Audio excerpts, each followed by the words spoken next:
Hello everyone, we're back this week. We missed last week, and I for one am very sorry about that we missed last week. But we are back this week with the promised episode. I am Morgan Robinson. With me, as always, is the delightful Nolan Dean, who is always here. Hi, buddy. Hey, buddy, how you doing? Did you enjoy the War of Infinities last week? I did, yeah, actually. I enjoyed the War of Infinities, the Infinity Wars, the gauntlets of time and purple people very much, actually. Yeah, I did. Some good purple representation for the MCU right there. Very, very good purple representation. The MCU, well, depending on whether you consider Jessica Jones truly part of the MCU, they do well with purple villains. Yeah, so, I didn't realize that. Holy shit. I'm happy. I'm happy about it. But we're not talking about Infinity War today because we're not everyone else. Even though everyone else was talking about it this time last week, still. We're talking about High Noon, which is a delightful little western. It's our first western. Is it our first western? I believe so. I was disappointed that it wasn't a movie about a guy saying hi to a girl called Noon. Who's called Noon? I don't know. What's that for a name? That's not a name. Noon could be a cool name. Autumn is a name. Noon. Spring is a name. You'd be calling people morning next. Knowing you would. You would, wouldn't you? Thinking about it. I mean, if I do have plans that if I have a daughter, I would call her Elliot. So yeah. I mean, I like weird names. I like weird names, but Noon is a bit ridiculous. Anyway, High Noon. It's our first western. It is from 1952. It's black and white, which is kind of nice for a western sometimes. Sometimes westerns work all being nice and colourful, but that's usually the more grandiose type westerns that work, being so colourful and bright and vivid. High Noon is not a grandiose western. It's one of the most grounded westerns you're ever likely to see. And I think that works in its favour. It absolutely does, Nolan. I know this was your first time watching High Noon. I'd like to hear what you have to say first. Not only my first time watching High Noon, my first time really delving into like a proper quote-unquote western. Because, you know, I've seen western stuff before, but honestly, the capability of my western knowledge is playing Red Dead Redemption too many times and watching Django Unchained a lot. And the remake of True Grit. Yeah. Well, the remake of True Grit's good. It is. It's very good. My dad doesn't agree. As is Django Unchained. What's the oldest western you've gone? Have you done sort of spaghetti westerns and Clint Eastwood and everything? I have not seen any of Clint Eastwood's westerns, nor do I really have an intention to. Wow. Because I prefer my Clint Eastwood really yelling. Interesting. I prefer my Clint Eastwood movies for him to just be yelling at chairs. Well, yeah. See, I prefer my Clint Eastwood movies in the desert with a cigar and a gun. Yes, but I'm not opposed to the Western genre at all. I think it's really fun. In fact, it's kind of an interesting discussion because a lot of people nowadays claim a certain genre of movies will go the way of the Western. And watching High Noon, I can imagine how popular this kind of thing was back in its time. Oh, yeah, I mean, Westerns as a genre, you get very few Westerns these days, but Westerns in the 50s and were just... You were inundated with them. You couldn't move for seeing people in cowboy hats and small Arizona towns, wherever it might be, and a guy in the centre of it all doing something. But usually, the westerns. I always think this, and it's sort of. I don't know if it's a stone cold theory that someone's brought up, but I've read it somewhere or heard it somewhere. Westerns are always split into two different categories: the lone wolf western and the team up western. That seems accurate. Basically, your your Man with No Name, Clint Eastwood films, or your Magnificent Seven, your stuff like that. The Magnificent Seven, starring Chris Pratt, obviously, would be a team up western. Not a very good one, but yes. Even though it's a remake of a remake. I actually quite liked the Magnificent Seven with Chris Pratt and everyone. I wasn't a fan. It was too Lone Ranger-y for me. Not in a good way. Vincent D'Onofrio was the best part of that film, just saying. Well, he's great anyway. He is. Yes, he is. Yeah, so the lone wolf western usually involves some drifter coming into town, dealing with a problem, and then leaving again. Where High Noon does that a bit differently, is the guy's been in the town for a long damn time. Gary Cooper, Marshal Will Kane, has been in the town for we assume his entire life. And now that reference from Die Hard makes sense. Yeah. Many things make sense once you watch older stuff and realise where some things come from. He has been a marshal in this town for God knows how long. And he's got married today. Well done. To Grace Kelly, of all people. That's a weird partnership. It's all like, yay, and then they're going to leave town. But Nolan, who comes back into town? They play his name in the opening song, which I thought was very effective. But I love the music. I know I had the guy's name memorized because I only watched it like a while ago. I'm just gonna look it up quickly.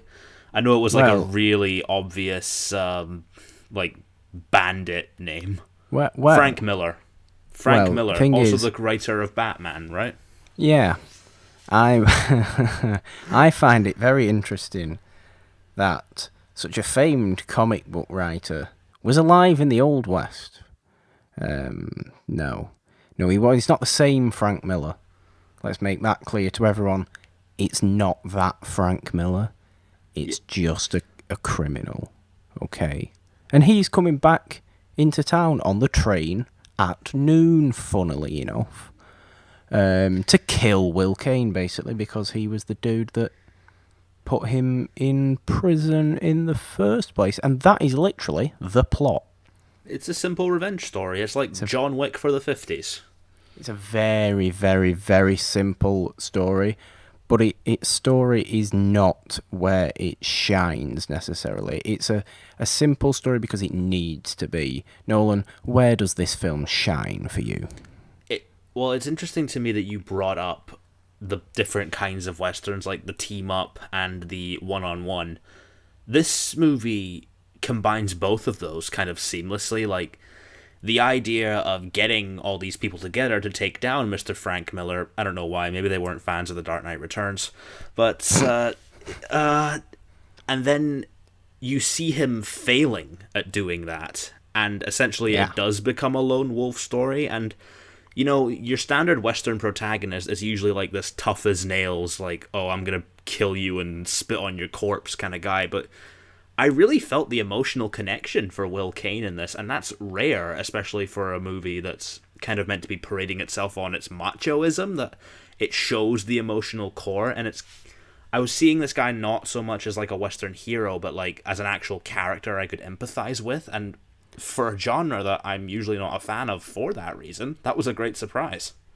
Definitely, and you know, that is why High Noon can be considered a somewhat unusual Western, because it's not got this huge hulking central figure that is just so incredibly macho and oh my god, look at that man.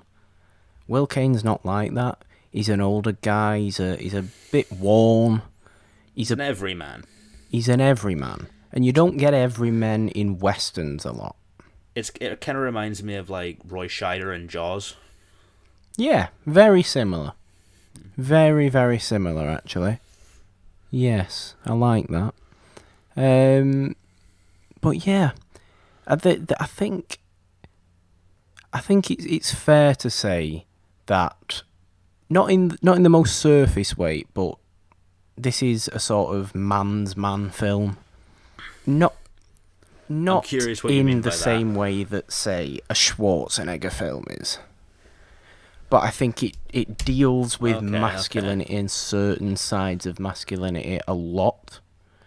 Stuff that you don't see in westerns. Like we've said, it shows emotional range to Will Kane, whereas usually the western hero would be up, just sort of stoic and I'm going to deal with this. And kind of boring. Sometimes, yeah, unless they have a memorable line or two, Mr. John Wayne.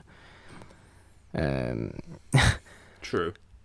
Or he's just a great actor like John Wayne was. But Gary Cooper, I don't know. He's got something. There's something in Gary Cooper's sort of face and eyes that just make him seem world weary. and Yeah, he definitely had that vibe. and going on. just sort of, yeah, I'm gonna do this, but I don't want to do this. I'm gonna do this because I have to do this. I want to leave because they were leaving after they got married. I want to leave, but this has happened right as soon as I was going to leave, and I know that it's the best for the town if I do this and then leave. Because he's not going to give up on his town the second after he was planning on leaving. And that's another I think that's another key point, is that you'll go away from masculinity and those sort of themes now. You get into like what it meant to be an American in the Old West and sort of a town community feel to it. Oh yeah, this movie is very America to everything. A lot of points. And people love where they're from. In the US, I feel like we can say that from a distance. People love where they're from. In the US, people love the town they grew up in. They're really proud of it. I think they still are. I think they were so more back then. And look at us. And look at us. We hate literally everywhere. You will never find anyone in Britain say they enjoy where they're from.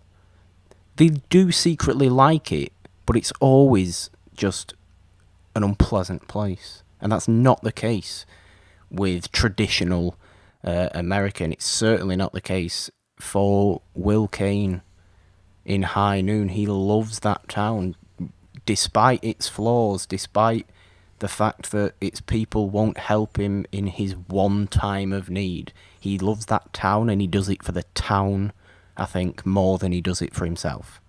Oh, definitely. Which I think is a really good point. He's almost kind of a deconstruction of the Western hero and kind of like improving on it in a way. Yeah. I mean, you first brought up the whole sort of emotional range that the character has aside from most Western heroes. So go into that a bit.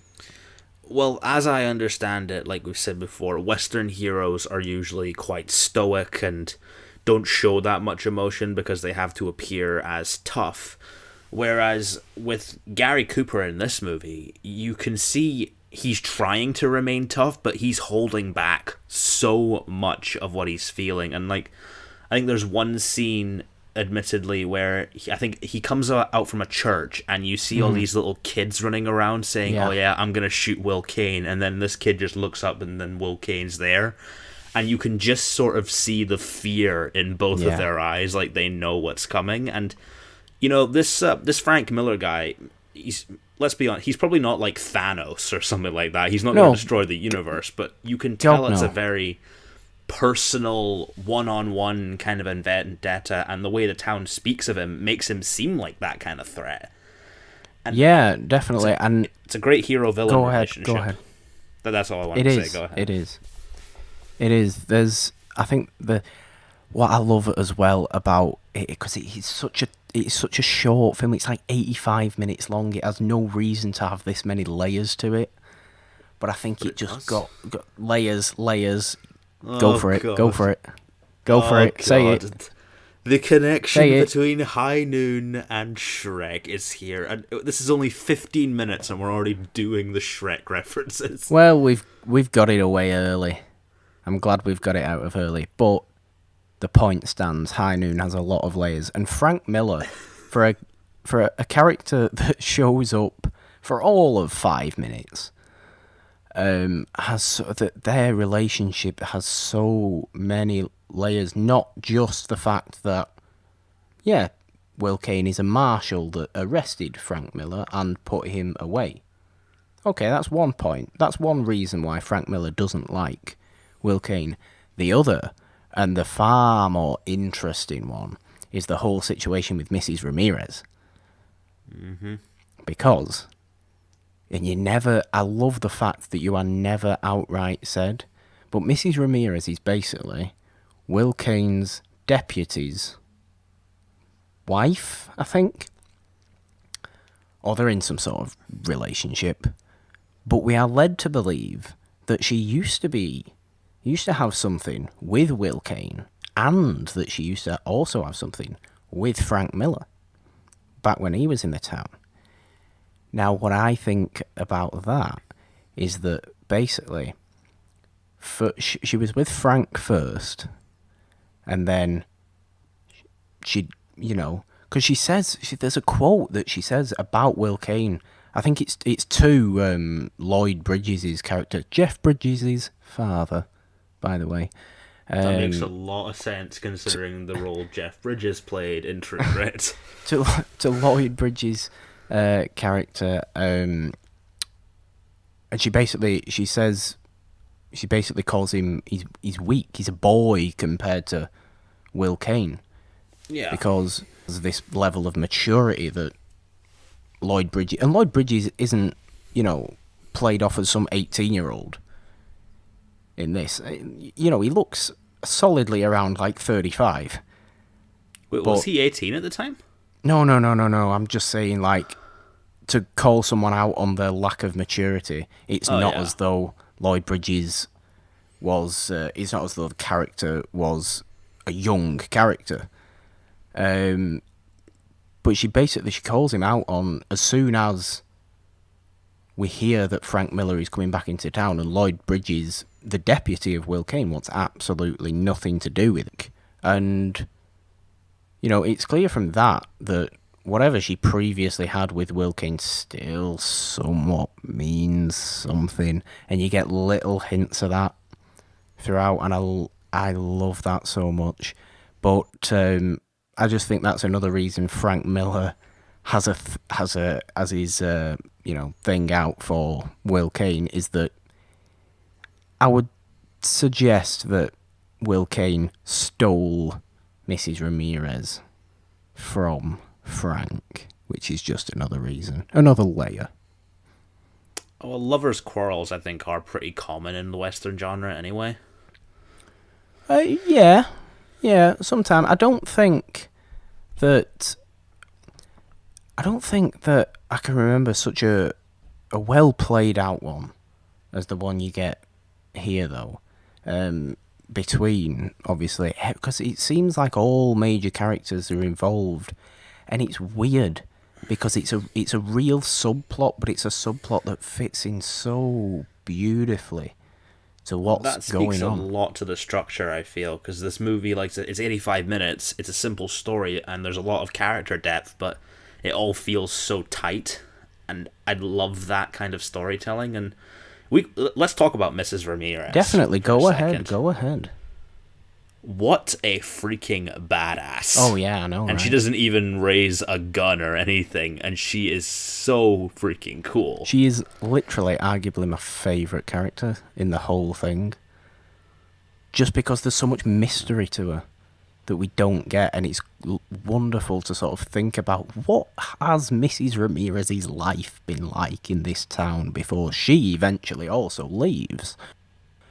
And I think the scene you were talking about where Lloyd Bridges is talking to her and he says, "Oh, you're not a man."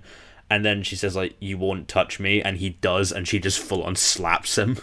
Like, I think I was cheering it then. It was like, okay, Miss Ramirez, you're a badass. I like you. Yeah, exactly. Mrs. Ramirez wins the day. Well, she doesn't win the day, to be fair. No, it's a one-on-one at the end, and I do love that. I must say, another thing, that I really... it's another sort of to do with this whole not necessarily quarrel, but love themes that go on in High Noon as well, is obviously right at the end, when the train eventually arrives and Frank Miller gets off the train to meet his group, that of course includes a surprisingly very young-looking Lee Van Cleef, who people will know from Clint Eastwood, Man with No Name films, and also Escape from New York, which Lee Van Cleef was also in with Kurt Russell. Little bit of trivia there.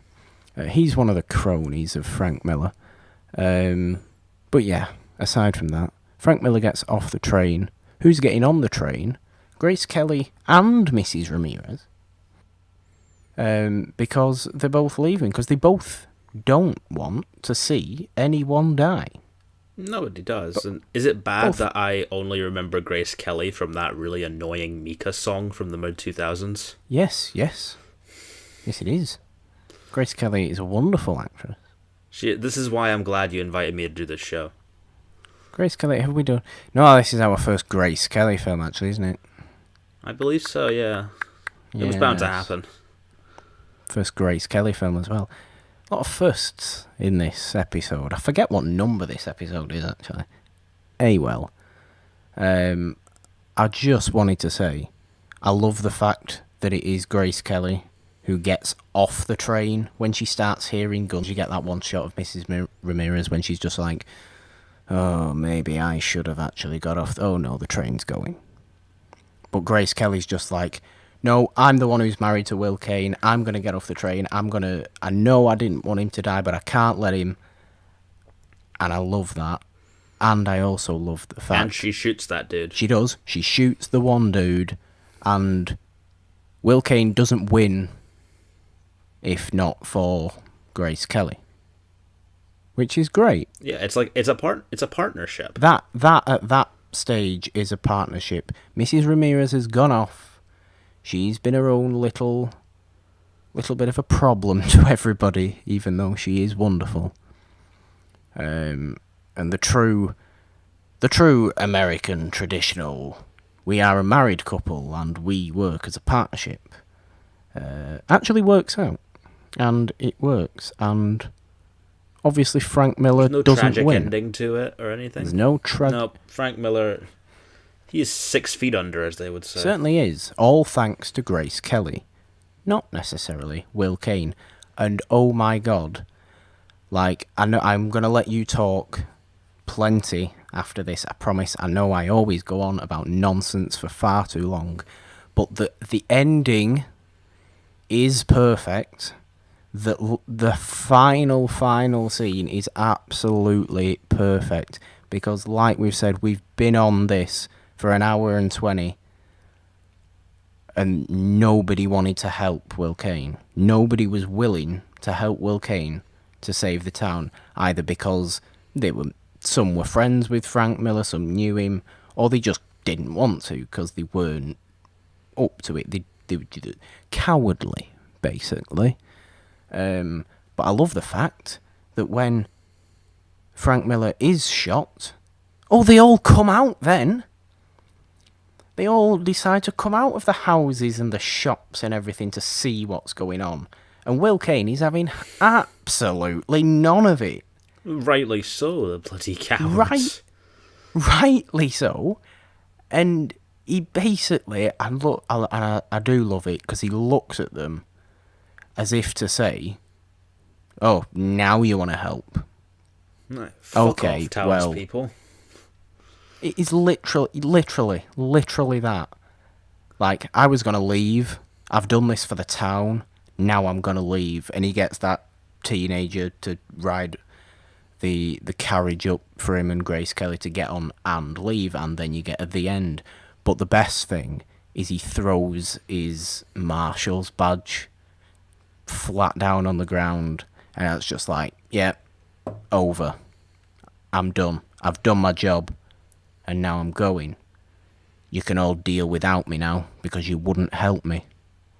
And I love that. I think it's a perfect ending to this because, like I said at the start, he does this for the town itself, the buildings and the aura of the town. He doesn't do it necessarily, I don't think, at the end. He doesn't do it for the people. But go ahead, you go on a half-hour ramble about High Noon now. He rode off into the sunset with Grace Kelly, and now fucking Hans Gruber's line makes a lot more sense to me now. But one thing I don't think we have mentioned, we touched on it briefly, but I love when this is done well in movies, the music. The Ballad of High Noon, like, when you first hear it, it completely sets the tone for what you're getting, and it's repeated a lot throughout the movie. Like, you get little glimpses of it, you get little snippets here and there, and they all just... It's sort of like... It's simply just calling it the ballad. It makes you think this is going to be a tragedy. Like, oh, well, it's going to be a one-on-one, and Gary Cooper's character is going to die. That doesn't happen. The way I interpret this is, and this may be a very short or long analysis, we don't know, I'll go on and ramble on, we'll see how much we can get. Please do. The Ballad of High Noon.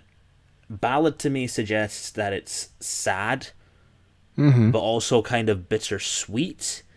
And that kind of sums up this movie perfectly, because at High Noon, I take that as being the one point in, like, the day where you know exactly what you want, you're setting up for your life ahead of you, and there's the tragedy of sort of you have to leave your past behind you in order to embrace a future, and that theme for me is very prevalent with Grace Kelly and Gary Cooper's characters, and it's a very interesting and really unique and creative way of using music for a movie.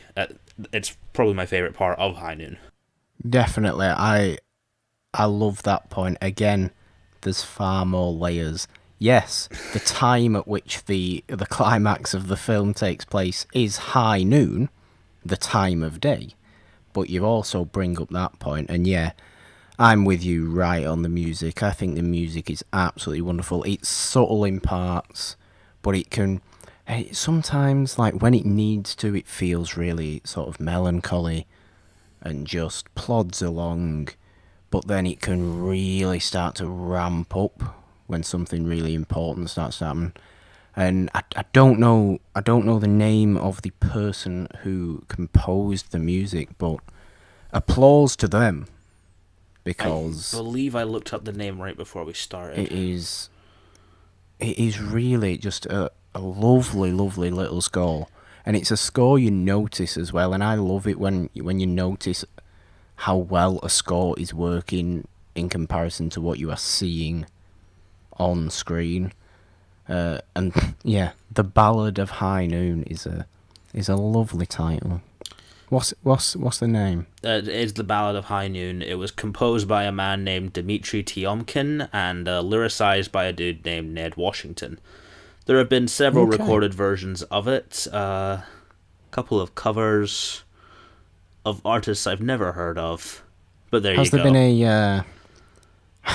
Has there been like a hard rock metal cover of The Ballad of High Noon? Probably somewhere. There's probably been a pop goes punk version of it where Mayday Parade sing a version. I don't really want to listen to that. I like Mayday Parade, but no thank you.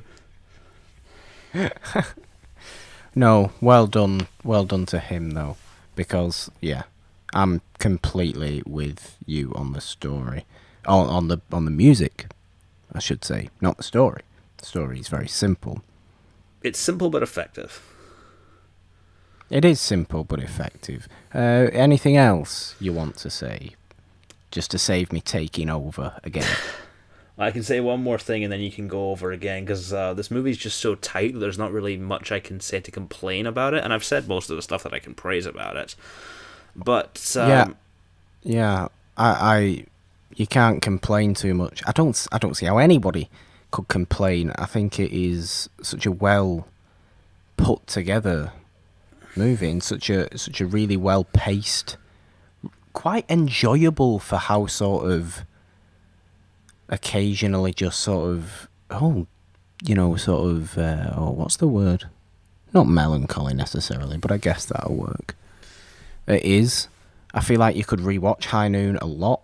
you could, yeah. Just because I just feel like it'd be a nice thing to put on. It's nice and mainly because of its simplicity. And I do want to talk about its simplicity for a bit, and the fact that its simplicity is not only the fact it is simple.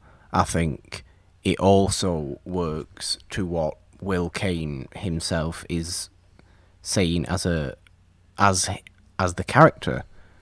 I think he's got a very simple outlook of what it means to be a good man at that time, in that place. Yeah. I don't think he doesn't think too much about it. He gets in his head right from the start that, oh, Frank Miller's coming back. I have to deal with this before I go. And it stays with him. You can't move it. It's stubborn, really. Like, there are certain people in this that are telling him not to. A lovely extended cameo by none other than Lon Chaney Jr., the Wolfman himself, as the older dude with arthritis who tells Will Kane, what are you doing this for? I love that. Anything only Lon Chaney, so. Only because it's Lon Chaney Jr. But yeah, there are a number of people that are saying him, Will, you're going to die. Frank Miller is going to kill you. And he's just like, he never says anything, but you can tell by his face, and I think it's phenomenal acting from Gary Cooper, that he doesn't have to say anything for you to know exactly what he's thinking. He's saying, Frank Miller's not going to kill me, I've got this. And then I'm going to go. And that is Will Kane's very simple look on life that mirrors perfectly with the simplicity of the story itself. Subtlety is key with this movie. Definitely is. Is there anything else before I could go on again? Because I really, really don't want to take over too much. I'm curious what your take on this is. I know this came out in like the mid-50s, but 52. This movie's narrative and how it sort of takes the Western genre and flips it on its head. I wonder if there was a thing in that time where people were getting sick of Westerns all being the same, so this one came out and just surprised everyone, and then maybe each Western after that just got better and better and better until it eventually died out. Because I think we're seeing a similar thing now with how superhero movies are done, and everyone thinks they're going to go the way of the Western. So that kind of behind the scenes stuff is just interesting for me to think about. Yeah, I wouldn't mind getting into a bit of a somewhat comparison between Westerns and current comic book films or superhero films, whatever you want to say, because I think it's a comparison people bring up a surprising amount. I don't think I know enough about Westerns to say whether High Noon came out and changed the game, because 1952 you were getting a lot of Westerns, and you were getting a lot of Westerns after this. I think what truly changed Westerns was the European influence that Sergio Leone and various other people brought in with those Clint Eastwood Man with No Name films, because they were so stylized and, you know, I don't know, I've just blanked on a word, and I don't like doing that at all. Oh no. Remixed.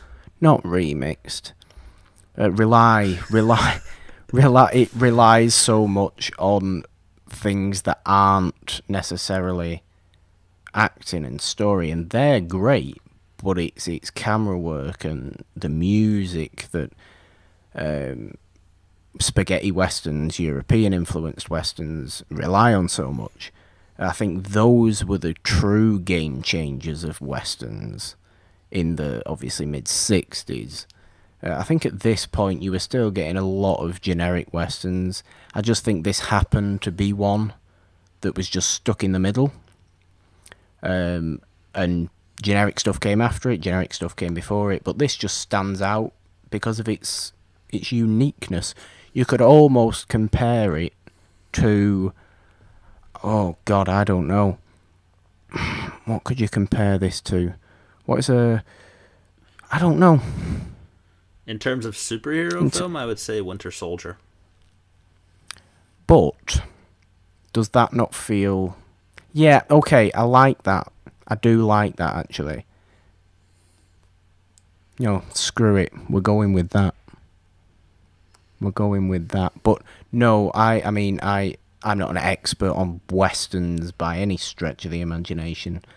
John Ford was still making westerns at this point. I'm fairly certain John Ford was still making westerns at this point. Maybe we need to get into more westerns, because I like westerns sometimes. A really good western is always a really enjoyable watch. It is very similar in that sense to a really good comic book movie. Is always a really enjoyable watch. The bad ones are noticeably bad. It's genre. It's escapism in genre fiction, and I love that kind of stuff. That's the kind of stuff I write, so this is like great fuel for me to be a better writer. Okay, why is that then? Because I like that. Well, there's so many people who think that to be a successful writer, you have to keep reinventing the game every time, and you have to not follow tropes and always try and do something different, which is true, and that's something I try to strive to do as well. But I'm reminded of why we love stories in the first place, and that's because when you turn on something that you really love, it's what I do to compare a great film or a great work of art to something that I'm just gonna throw on. I'll use a recent example. I think I get what you're talking about. I do get what you're talking about. Yeah, I'm not gonna be rewatching Phantom Thread, but I might throw on something like It, because that's comforting. I know what I'm getting. Yeah. And I think you get that a lot with westerns as well, and especially with writing. Sometimes, whilst people do love differences and different ways to tell tropes and stories, we do also love that kind of comfort when we're experiencing fiction, because it's something that we know and we feel power in that, and we almost feel like we could put ourselves in the hero's shoes, or it's like a wish fulfillment thing, and that's the difference to me between a great film and a great rewatchable film, because I think the two genres are very different. Yeah, definitely. And I think the interesting thing about High Noon is that it's both. It is. It's one of those rare ones that strikes a balance. It's a great film, and it is a great rewatchable film. I've just remembered as well, because I really love sometimes really simple camera work can be so effective. And there's one shot in this. It's near the end, and it's when Will he's outside. He's in the town, and I think at this point we've just seen Frank getting off the train, and he's just stood there.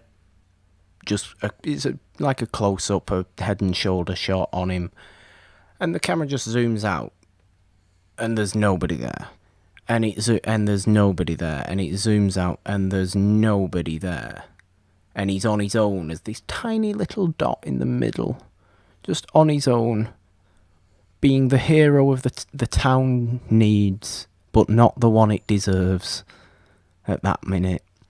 Bringing the Frank Miller full circle. Bringing Frank Miller full circle. Oh dear. Yeah, but I just think that is a perfect representation of the isolation that comes into High Noon slightly later on, where he just feels completely alone until, of course, Grace Kelly gets back off the train and helps him, and all is well for Will Kane at the end. I just love that shot so much. It's a beautiful shot, and it's a beautiful movie. I would buy this on Blu-ray. Fuck, I'm not Jeremy Johns, but I would buy it on Blu-ray. Damn right you'd buy it. More than worthwhile to add to a Western collection. It has made me definitely want to do some more Westerns, though, because Westerns is a weirdly wonderful genre sometimes when you get into it. There's some very, very just not good Westerns, and just sort of weirdly... there's very, very racist Westerns out there as well. Are you excited for Red Dead Redemption 2 this year? I don't play video games. Red Dead Redemption makes you feel like a Western cowboy, and it's awesome. I know, but I don't play video games. Isn't that just the Grand Theft Auto in the Old West? More or less, yeah. Yeah, I don't need that. But not judging anybody that likes it and wants to play it and is very excited. This podcast is in the 60s, so of course you're just going to go down to the arcade to play your video games. Wait, did they have arcades back then? Certainly not. Pinball machines. Pinball machines. Probably didn't even have... Oh, they probably had pinball machines. No, arcades. Arcades are an 80s thing. The bingo hall. Arcades are... yeah, arcades are an 80s thing. When was the first video game? I feel like I should know that. I'm fairly certain. Fairly certain it was Pong.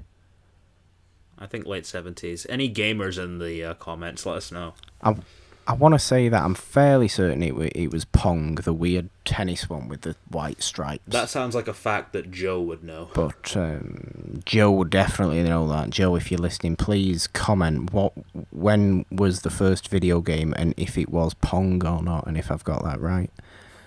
Showing our age there. So, just to add to the It's a Wonderful Podcast tribute, if you could put Raoul in this film, where would he be? He'd be Mrs. Ramirez's cousin. That's racist. I'm sorry. Oh my God. Oh dear. Why did I naturally go there? I'm so sorry. I actually thought Raoul would like Mrs. Ramirez just because of her attitude and those soap opera villains that he likes. Oh my God, yes. Oh yeah, yeah.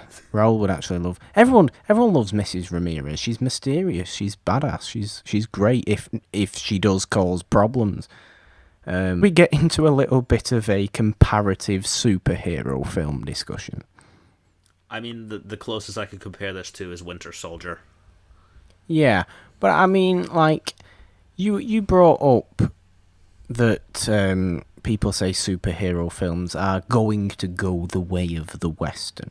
Yeah. So is there more we can say here about a comparison between two genres that on the surface look very, very different, but might be sort of behind the scenes wise quite similar?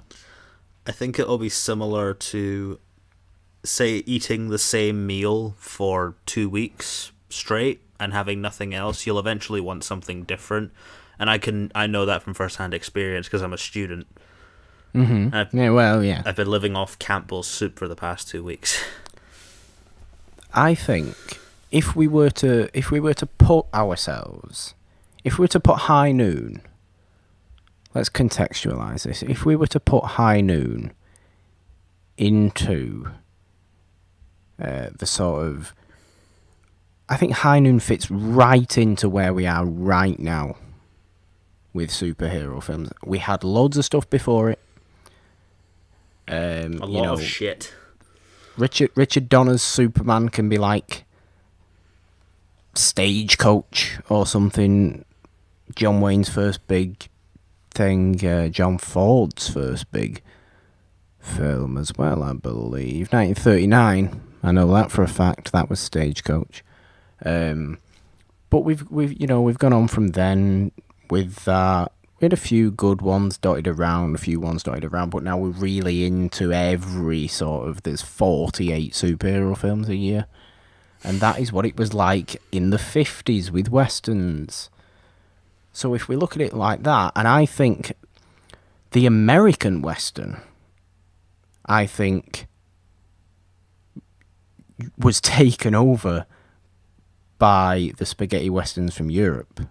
I think those came in, were so popular that, and the American western didn't know what to do anymore.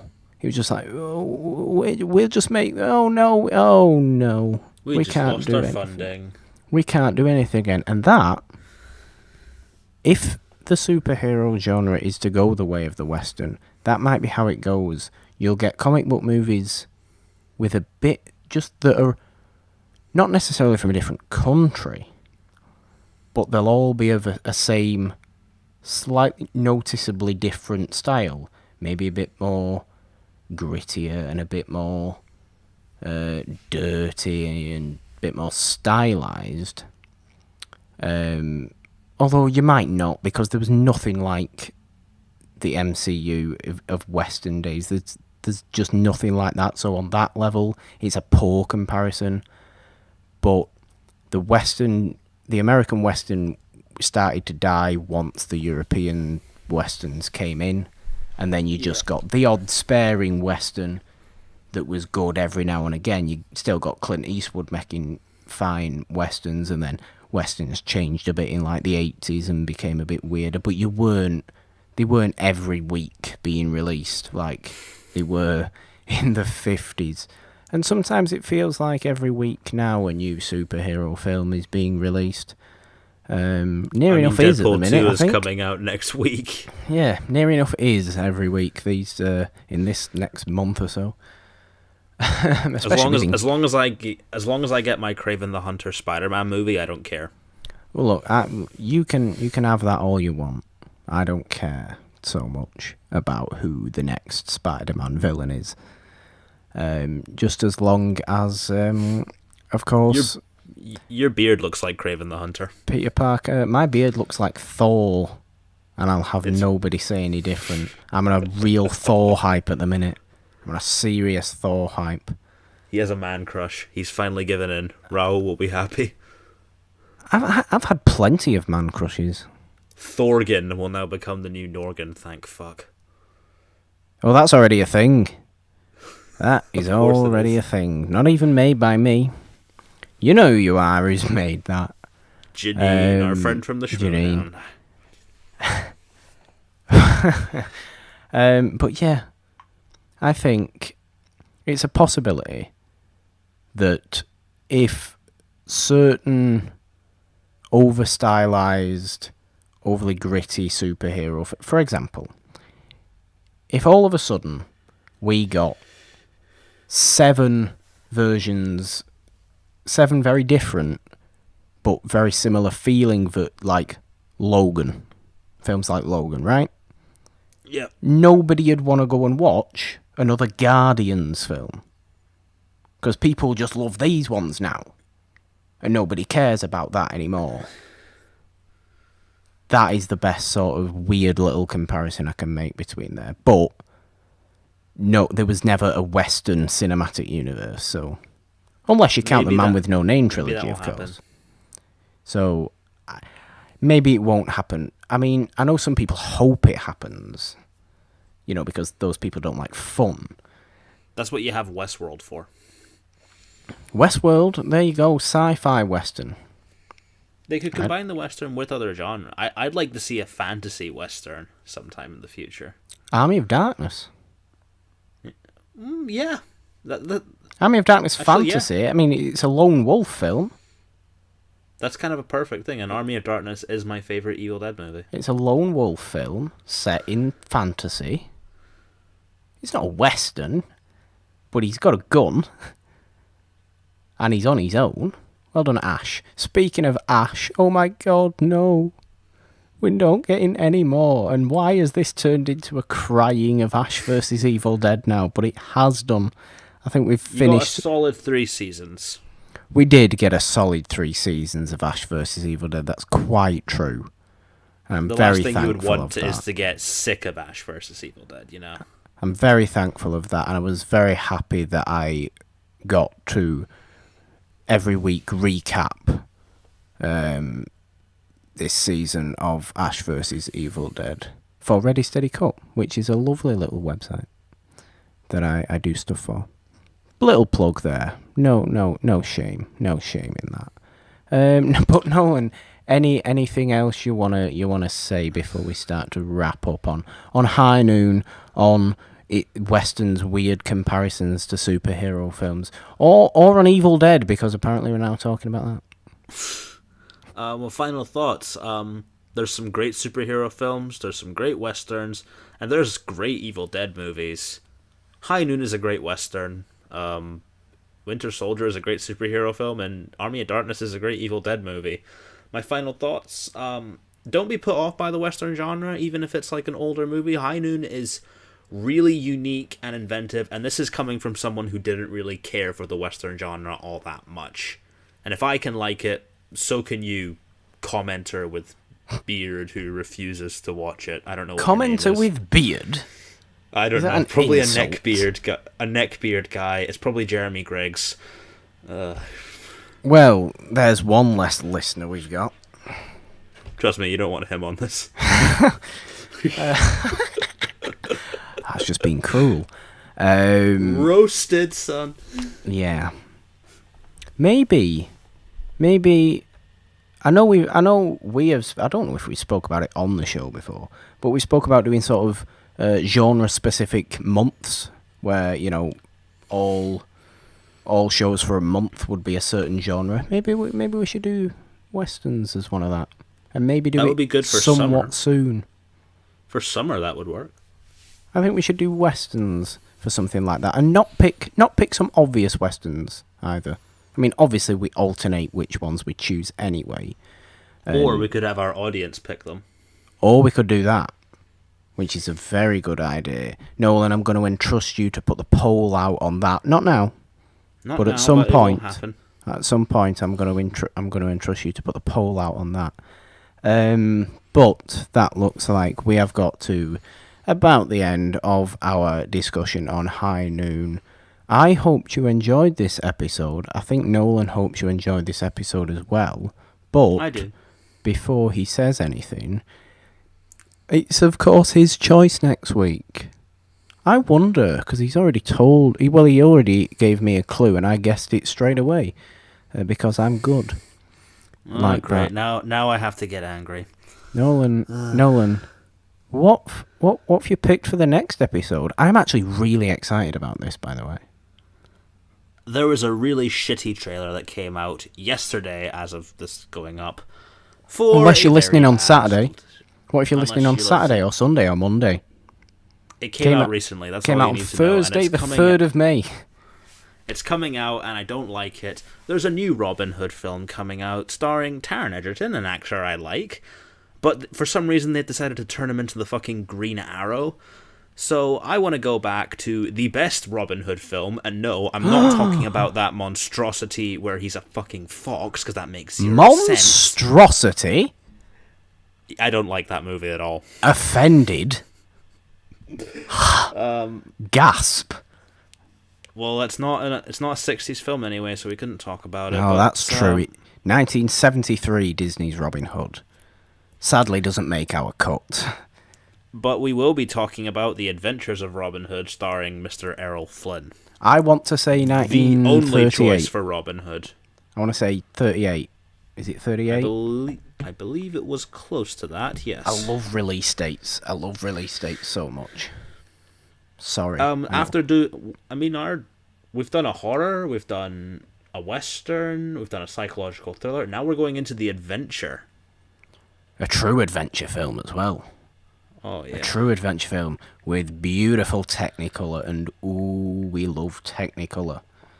It's so gorgeous. No film ever looks better than when it's in Technicolor. I'm so looking forward to doing the Adventures of Robin Hood, mainly because I've never actually seen the Adventures of Robin Hood.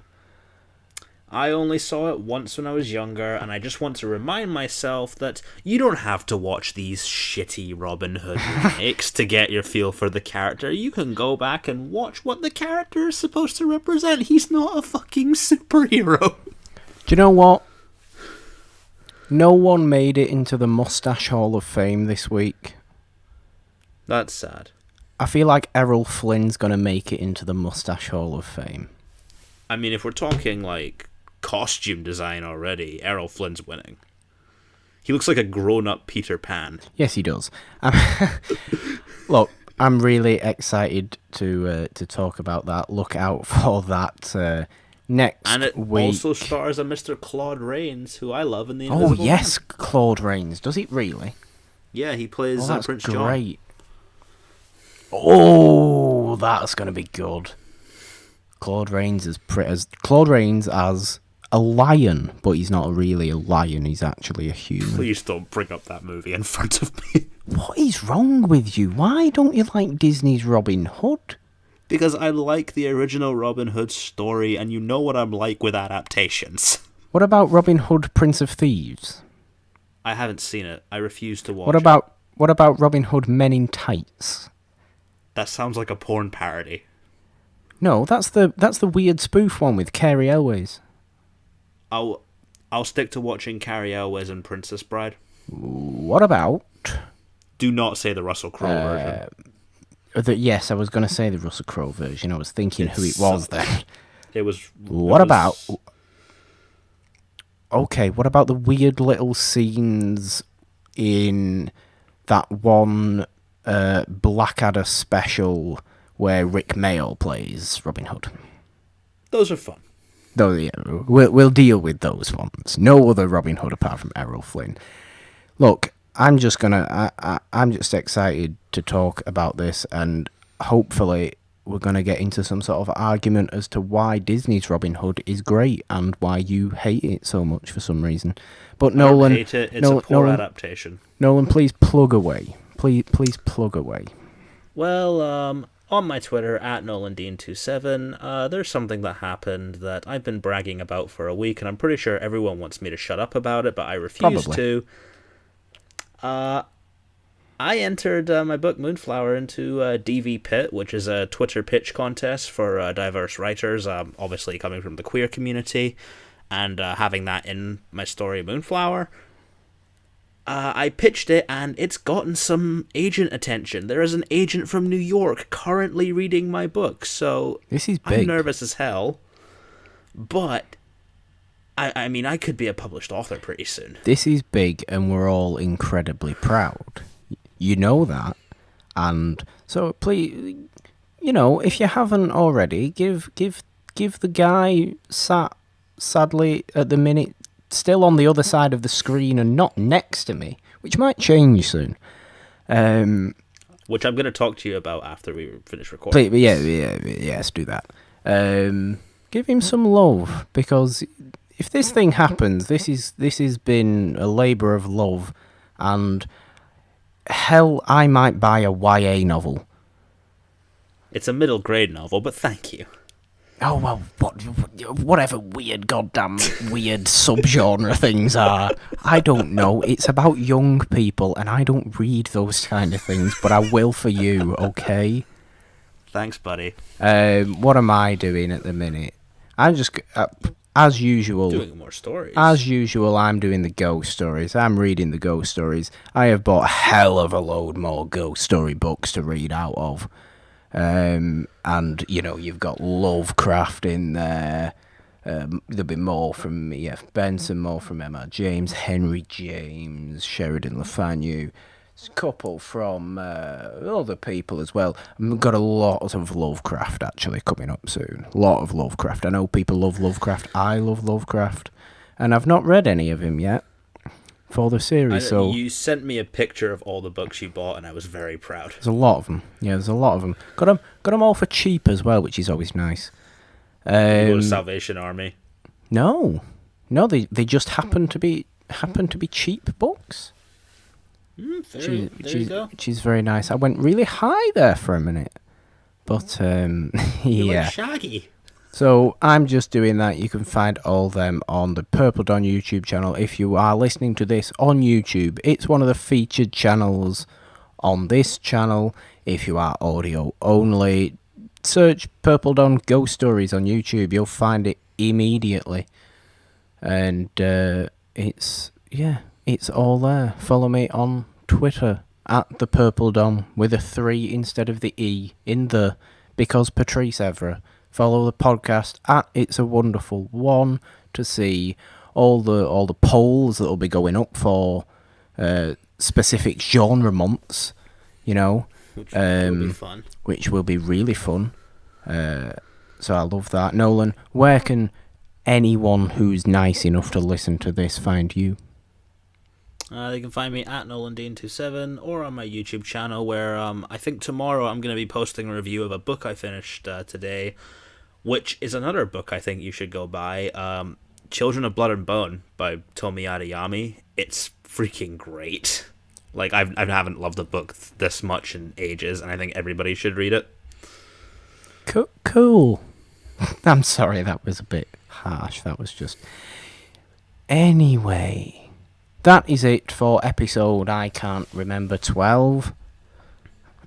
Is it 12? I think it is 12. Something like that. Nolan, as always, would you be so kind?